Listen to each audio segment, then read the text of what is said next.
Galera, olha só, para quem ainda não sabe, a gente vai fazer uma aula de questões, né? Então o aulão é gratuito, mas a gente cobra o preço da reprodução gráfica, então quem não pegou, pega lá, fazer uma aula com base nessas questões da CESP, resolver isso aqui, um bate-pronto bem legal, né? Então a gente vai resolver essas questões aqui.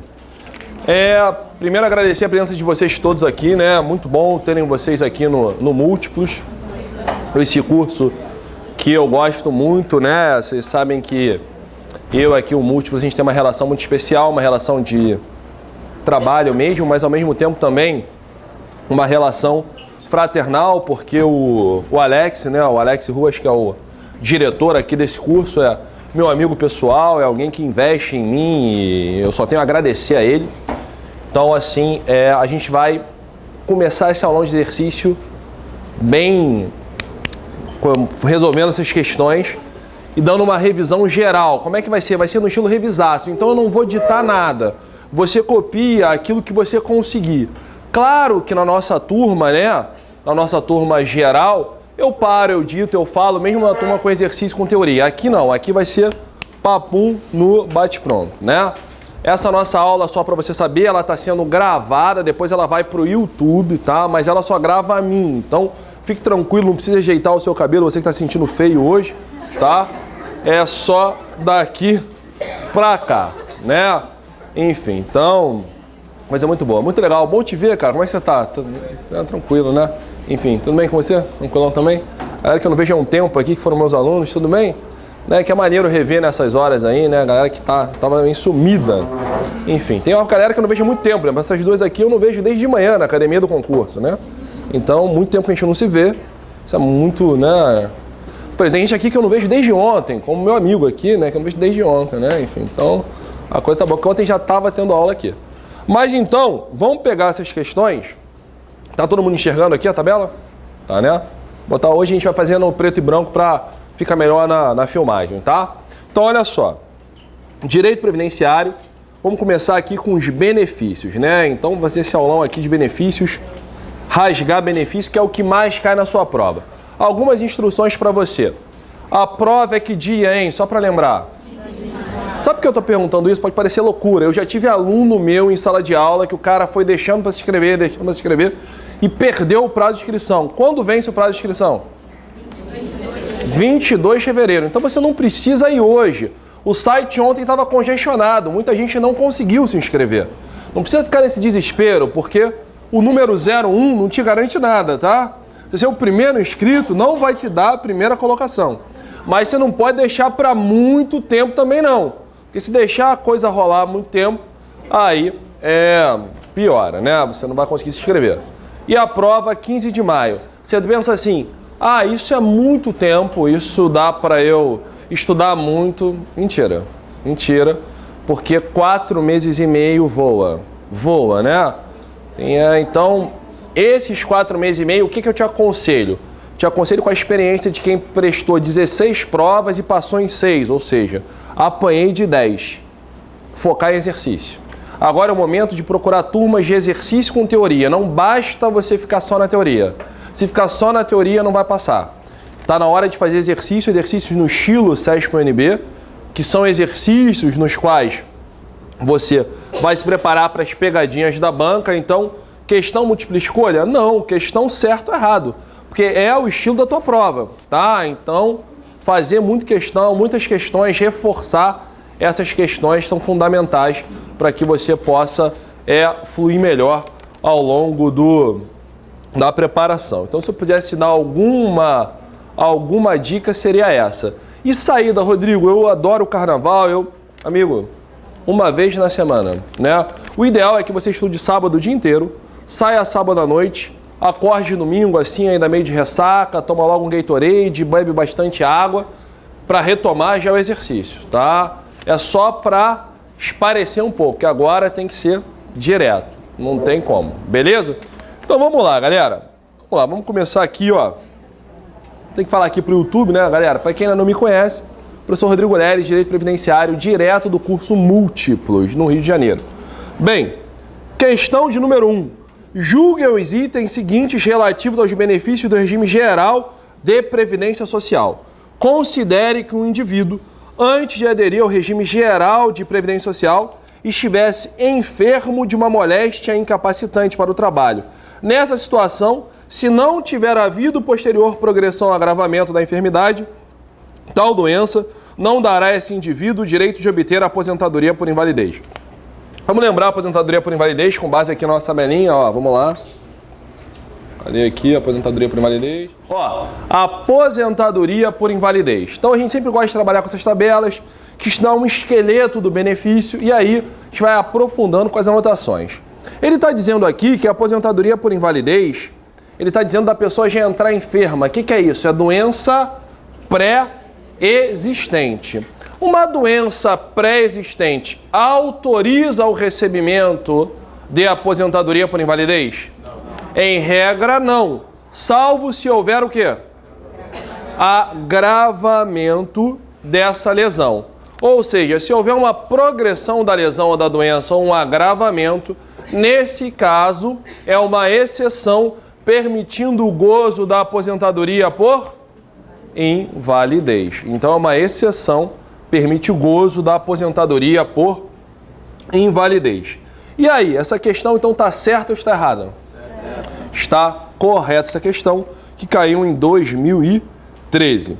Continuando em aposentadoria por invalidez, Pedro, segurado da Previdência Social, foi dado como incapaz e insuscetível de reabilitação para o exercício de atividade que lhe garanta a subsistência.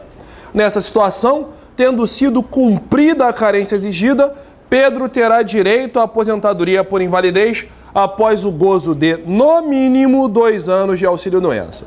O que essa questão quer saber é, para o recebimento de aposentadoria por invalidez, é necessário o recebimento prévio de auxílio-doença? Não. Não. Você, caso preencha os requisitos, pode, tão logo se apresente o evento danoso, requerer diretamente a aposentadoria por invalidez. O que é pressuposto de um é o auxílio-acidente. O auxílio-acidente pressupõe o recebimento de auxílio-doença prévio. A aposentadoria por invalidez, não. Não necessita haver o recebimento de auxílio-doença anterior. Tá? Então toma cuidado com isso aqui. Questão de número 3, tudo bem?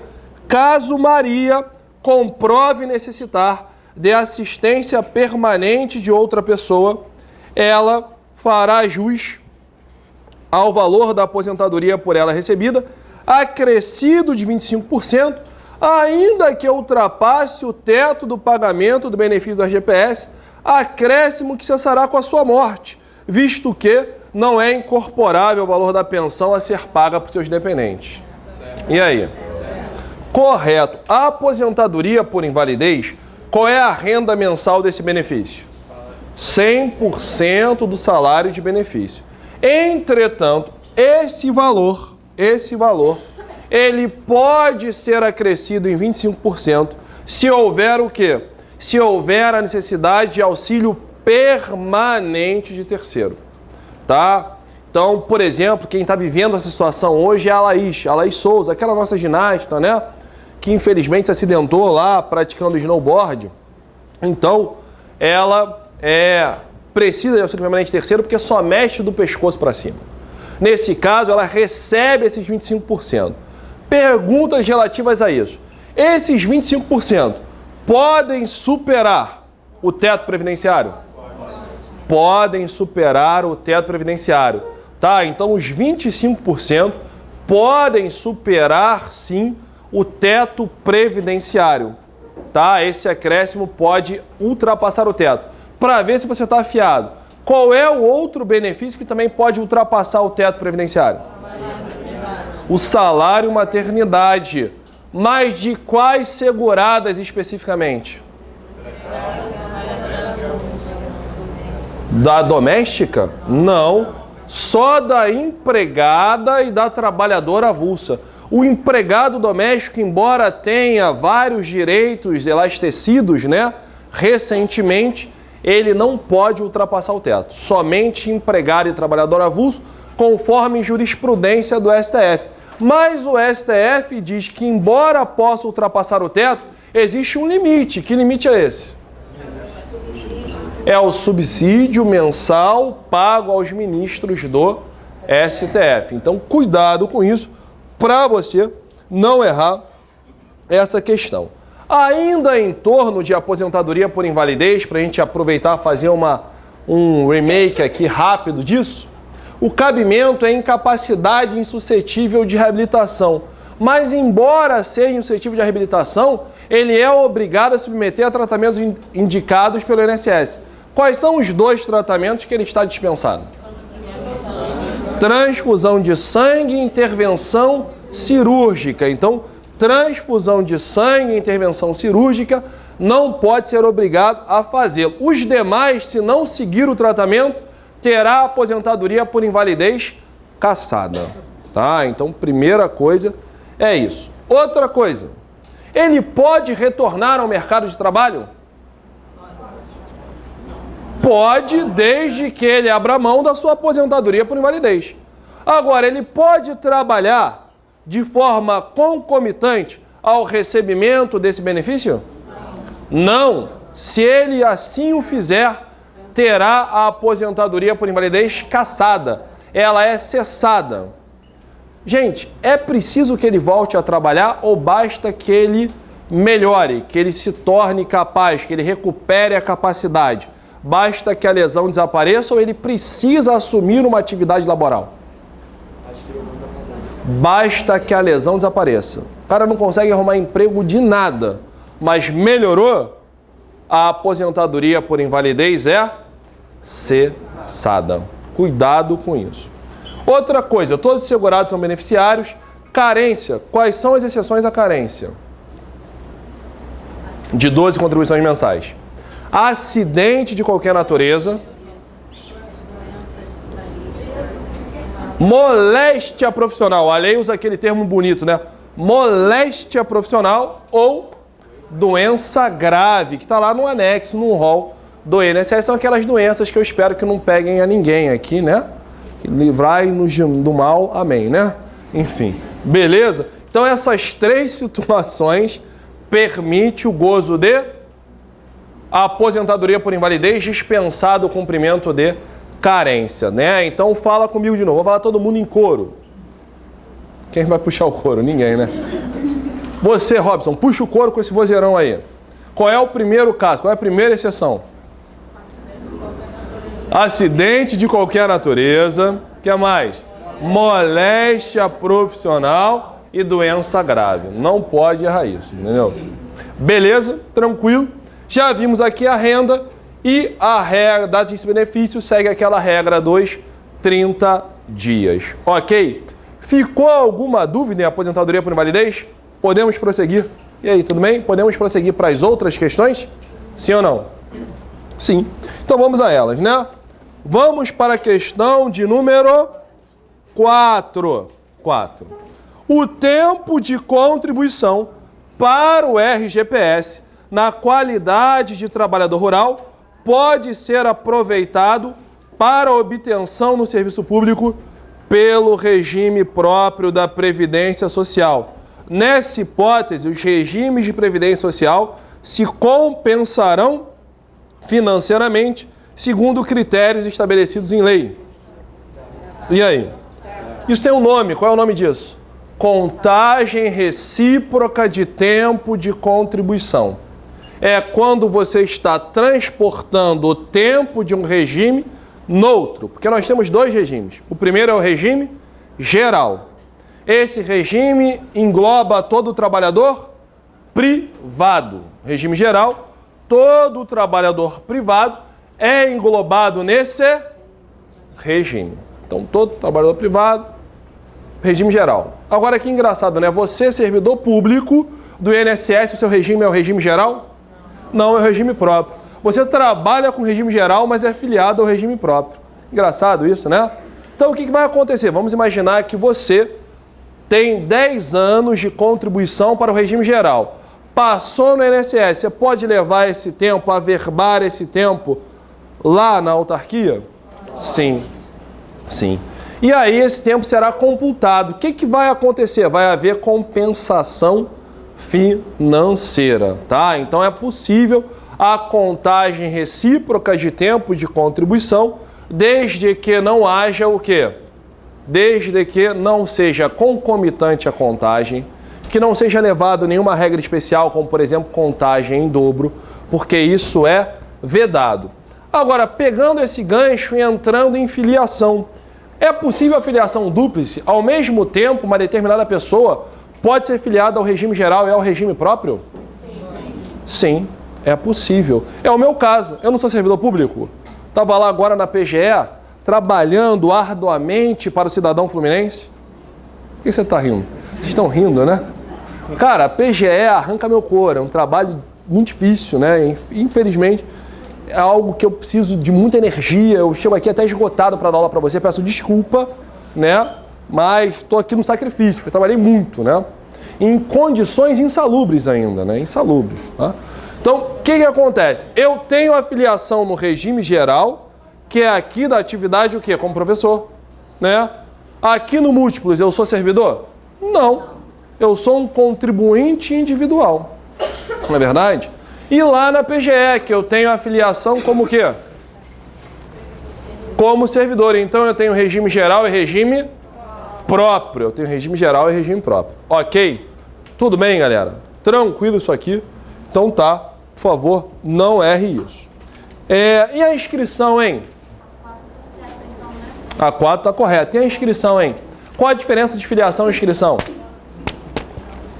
A filiação é o vínculo jurídico, é de onde decorrem os direitos. A inscrição é apenas um ato material, né? O seu número de inscrição é 1, mas a filiação é de acordo com cada atividade. Então vamos imaginar... Esqueci teu nome mesmo, cara. Qual é o teu nome mesmo? O Alexandre. O Alexandre, ele é tradutor, intérprete e dançarino. Dançarino é a profissão que você mais gosta, né? Ele vai ter 3 filiações e 1 número de inscrição, tá? O número de inscrição é único, a filiação é por atividade laboral. Beleza, vamos lá para a questão de número 5. Essa aqui é do Firmino, caiu no último concurso que a CESP fez, ó. Firmino foi professor do ensino fundamental durante 20 anos e trabalhou mais 12 anos como gerente financeiro em uma empresa de exportação. Nessa situação, excluindo as regras de transição, Firmino pode requerer o benefício integral de aposentadoria por tempo de contribuição, haja vista a possibilidade de computar o tempo em sala de aula em quantidade superior ao efetivamente trabalhado, dada a natureza especial da prestação de serviço. Vamos lá em aposentadoria por tempo de contribuição. Antes de entrar na questão do Firmino, vamos dar um apanhado geral de aposentadoria por tempo de contribuição. A aposentadoria por tempo de contribuição exige do homem 35 anos de contribuição e da mulher 30 anos, tá? Por que essa redução de 5 anos, hein, gente? Se homens e mulheres são iguais perante a lei. Já parou para pensar nisso? Ainda hoje a mulher, ela arca com mais atividades domésticas do que um homem. Então, o que justifica essa diferença, né? Isso é cada vez menor nos grandes centros, mas em cidades de médio porte isso acontece e acontece bastante, né? Enfim, então isso que justifica essa diferença de período. Além disso, é possível a redução de 5 anos para o professor que comprove exclusivo exercício em sala de aula, na educação infantil, fundamental e média. Então, quem está excluído aí de cara? O professor universitário. Então, por exemplo, eu aguento lá os alunos na faculdade, na pós-graduação, aguento. Brincadeira, mas eu amo vocês. Beijo, coração de cada um de vocês. Enfim, né? Aguento, né, no bom sentido. Tenho redução? Não. O professor universitário, pós-graduação, cursinho preparatório, esse cara não é agraciado. Tem que ser educação infantil, fundamental e médio, né? Agora, inclui não só a atividade de professor, mas também a coordenação e assessoramento pedagógico, desde que seja em que educação? Infantil, fundamental e médio, tá? Querido, o que ele está dizendo é o seguinte, e se você não fica esse tempo todo? Se você não fica, por exemplo, como mulher, 25 anos e como homem, 30 anos, que você tem a redução de 50 como professor. Esse tempo vai contar a maior? Não, não conta. É diferente da aposentadoria especial, né? Tem que ser o período todo em sala de aula como professor ou como coordenador ou assessor pedagógico. Tem que ser ininterrupto, né? Se ele ficar 2 anos e voltar a ser professor... Não, aí se ele mantiver a qualidade de segurado, não tem problema. Ele vai ficar aquele período que ele... Qual que tem que ser ininterrupto? Sei, você falando assim, não estou lembrado. Mas de repente a gente acaba se esbarrando com alguma questão. Ele pode. Se ele ser mais 2 anos como professor, ele tem a dimensão. Se ele não perder a qualidade de segurado, ele conserva o direito, tá? Beleza? Tranquilo? Entendeu isso aqui? Cuidado com a figura do professor. Todo mundo acha que o professor reduz a idade. Ele não reduz a idade, hein? Parece que fala, pô, o professor reduz a idade de se aposentar. Não. O professor reduz o tempo de contribuição, tá? Então, cuidado com essa questão aqui. Essa questão do Firmino é uma questão boa para você ficar ligado.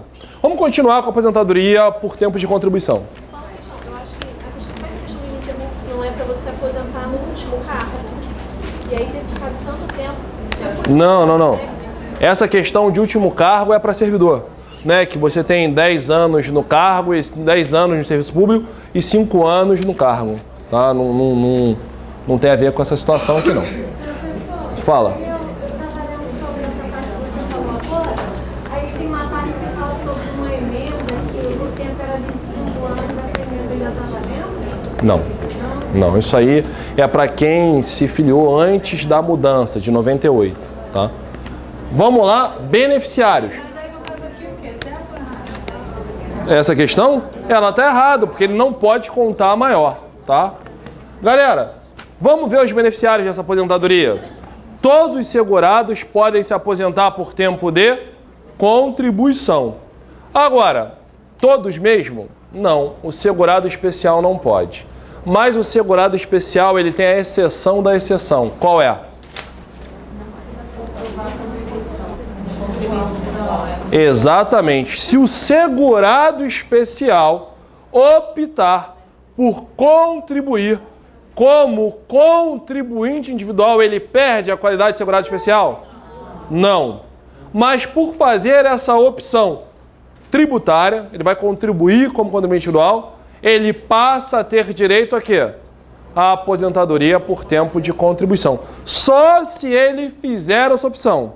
Se ele continuar como segurado especial e contribuindo como segurado especial, ele não tem direito à aposentadoria por tempo de contribuição. Mais uma aqui.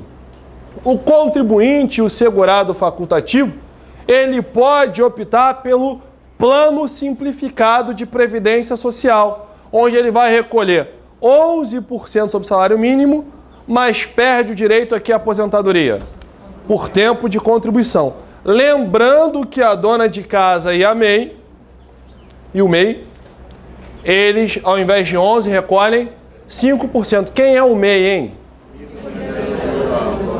Mas o que é necessário para ser? Qual é a renda máxima anual? 60 mil. Ele pode ter empregado?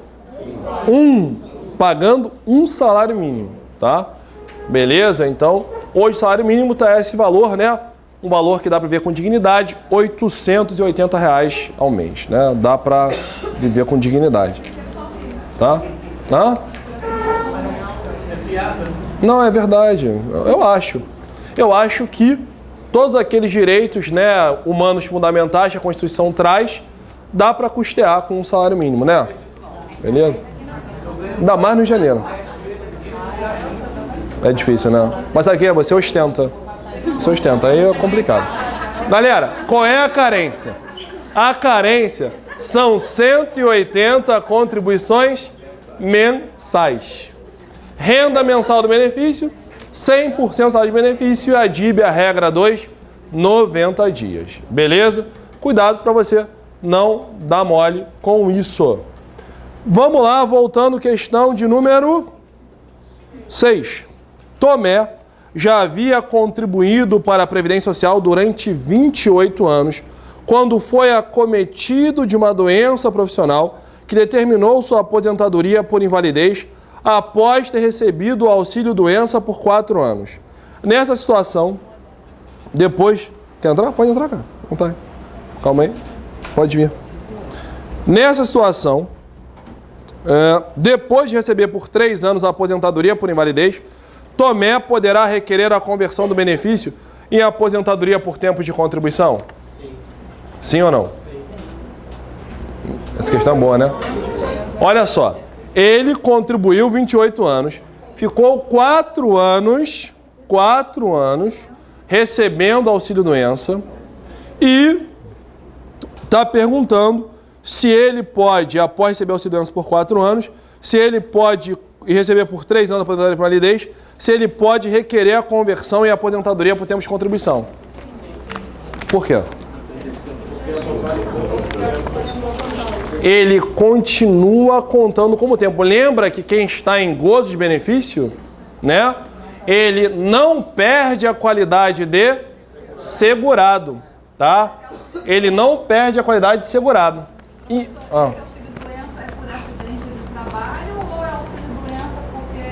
a questão não fala, eu não posso imaginar.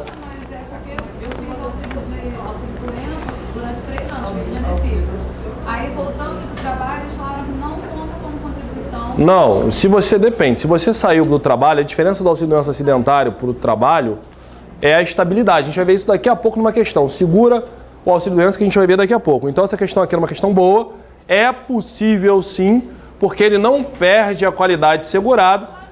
Ele se aposentou por invalidez e vai se aposentar por tempo de serviço? Ele pode converter por tempo de contribuição após perfazer. Sabe por quê que isso é interessante? Pessoal, qual a necessidade disso se a aposentadoria por invalidez é 100%? É porque a aposentadoria por invalidez ela não tem natureza permanente. Em qualquer situação ele pode... Então é interessante que ele, né, se resguarde e requeira a conversão. É essa a razão da lei permitir isso aqui. O artigo daí, por favor, esse? Qual? O artigo. Essa questão número 6? Cara, essa construção aqui está na lei 8.202 e 8.203. O artigo de qual assim eu não tenho como gravar todos os artigos, tá? Mas relaxa. Vamos lá, questão número 7. Só um minuto, por favor. A aposentadoria por invalidez, ela não é permanente? Ela não é permanente. A aposentadoria por invalidez, ela pode ser cassada a qualquer tempo, desde que desapareça o quê? A moléstia, desde que desapareça o evento danoso, o evento incapacitante. Ela não é permanente. Você pode se curar. Você está lá, por exemplo, né? Um belo dia você é agraciado com um milagre. Ou um tratamento revolucionário, né? Enfim, isso é possível. Então, cuidado com isso. A aposentadoria por invalidez, ela não é permanente. Ela é o quê? Ela não é temporária também, não. Ela só não é... Como é que se diz? Se ela não é permanente, ela é temporária? Não. Ela não é definitiva. Ela é condicionada a quê? Ao evento danoso ou à doença incapacitante, a razão da incapacidade. Então você fica meio inseguro. A aposentadoria por tempo de contribuição, uma vez recebida, ela não pode ser cassada. Inclusive você pode continuar a trabalhar. Na aposentadoria por invalidez você não pode continuar a trabalhar. Então tem vários benefícios que legitimam essa conversão. Isso é bem positivo, né? Então você... Não, auxílio-doença, lembra? A gente viu isso ontem. Você não podia estar perguntando isso. Vimos isso ontem aqui, está me perguntando aqui no curso, na turma, vimos período de graça. Para quem está em gozo de benefício, sem limite de prazo, tá? Então, não pode errar isso, não pode errar isso. Olha, consulta tem que pagar, tá? Porque eu sou capitalista, eu tenho um filho para criar de 3 anos e mais outros 4 filhos. E o Robson é um cara muito caro, entendeu? A gente está junto, né, Robson? Né? Eu tô dando uma nota aqui, sabe? Porque eu tô pensando duas coisas. Ao mesmo tempo, eu pensei durante esse período de gozo de benefício por incapacidade, eu fiquei falando que ia contar como carência, mas não ia contar como tempo de contribuição. E segundo, eu nunca imaginei que a aposentadoria por invalidez pudesse ser convertida em aposentadoria por tempo de contribuição. Pode sim, justamente para dar essa segurança necessária, tá? Segurança? Segurança, porque a aposentadoria por invalidez ela não é permanente, ela pode ser revogada a qualquer tempo. Você não pode trabalhar, a aposentadoria por tempo de contribuição você pode. Então é interessante requerer sim. Não. O auxílio de doença ele vai contar porque ele não perdeu a qualidade de segurado. Para esse fim específico de conversão, entendeu? Só para esse fim? Para esse fim específico, tá? De conversão. Vamos lá? Vamos para a questão de número 7. Vamos perder muito tempo aqui. Para fazer jus à aposentadoria. A 6? Não, a 7 está certa. A 6 está certa. A gente está indo para a 7 agora, tá? A 5 está errada. Galera, não pode voar, não pode viajar. Aqui é no gás, é no pique. São 40 que a gente tem que fazer essas 40 questões agora. Vai saber, claro que vai saber. Vamos lá. Para fazer jus à aposentadoria por idade prevista no regime geral, como trabalhador urbano, deve o requerente comprovar, além da carência exigida em lei, ter completado 65 anos de idade se homem e 60 anos se mulher. E aí? Essa é aquela questão que todo mundo lê e fica achando que tem teoria da conspiração, né? A questão está muito óbvia, hein? Cuidado com isso em prova. Toda a prova da CESP tem 3 tipos de questões. Questões leves, questões moderadas e questões graves, tá? Então a questão leve você vai, marca e leva pra galera. Porque a questão leve, o examinador sabe disso. Você, pô, questão muito fácil, tem alguma coisa aqui, você lê de novo. Tem alguma coisa, você lê de novo. Né? Enfim. Outro dia eu estava conversando com um aluno meu de um curso lá online, ele ficou assim, eu cheguei até a pensar mal de você. Eu falei, o Lelis não me falou isso. Eu não tinha o que falar, cara. Daquela que a gente trouxe ontem, de uma contribuição mensal. Tinha que falar, né? Enfim, mas agora eu acabo falando para não... Melhor falar de mais do que falar de menos. Então, além da carência exigida em lei, qual é a carência para aposentadoria por idade? 180 contribuições mensais. E você tem que ter 65 se homem e 60 se mulher. Vamos para a questão de número 8, para que a gente possa ver melhor aqui a aposentadoria por idade. Vamos lá. Então a questão número 7 está o quê? Correto.